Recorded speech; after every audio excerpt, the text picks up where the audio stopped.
Hello बच्चों, let's read the question. Which of the following is commonly used as a vector for introducing a DNA fragment in human lymphocyte. So हमें human lymphocyte में DNA fragment को introduce कौन से vector का use कर सकते हैं, ये पूछा गया है. सो इसका एग्जाम्पल हम ऐसे समझ सकते हैं. फर्स्ट जीन थेरेपी जो गिवन था वो एक 4 ईयर ओल्ड गर्ल को दिया गया था because she is suffering from ADA deficiency, that is adenosine deaminase deficiency. और ये जो ADA है, ये enzyme adenosine deaminase enzyme responsible होता है हमारे इम्यून सिस्टम के लिए रिस्पॉन्सिबल है. ये हमारे लिम्फोसाइट में पाया जाता है. सो अगर जिसकी डिफ़िशियंसी होगी तो इससे जो कॉज होगा वो डिसऑर्डर ADA डेफिशिएंसी है.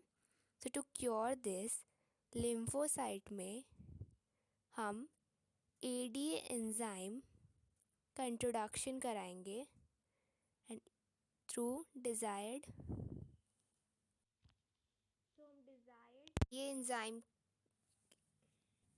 हम डिज़ायर्ड ADA एंजाइम के डिज़ायर्ड जीन और DNA फ्रेगमेंट को इंट्रोड्यूस कराकर इस एंजाइम का प्रोडक्शन करवा सकते हैं फॉर टेम्प्रोरी क्योर. सो इसके इंट्रोडक्शन पे एंजाइम बनने लगेगा लिम्फोसाइट में.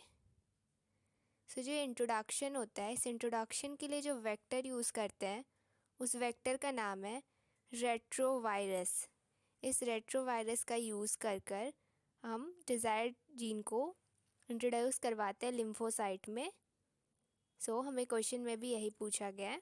तो हमारे ऑप्शंस हैं, फर्स्ट इज़ रेट्रोवायरस, सही है. Then TI plasmid is basically use for plants, ये प्लांट वेक्टर है. देन लैम्डा फेज, ये बेसिकली क्लोनिंग वेक्टर होता है, क्लोनिंग वेक्टर की तरह एक्ट करता है. देन PBR322, ये किसी ऑर्गेनिज्म में रेजिस्टेंस प्रोवाइड करने में हेल्प करता है फ्रॉम टेट्रासाइक्लिन और एम्फिसिलिन, इन दोनों से रेजिस्टेंस प्रोवाइड करवाता है. सो हमारा करेक्ट आंसर होगा option number A. Hope you understood well. All the best.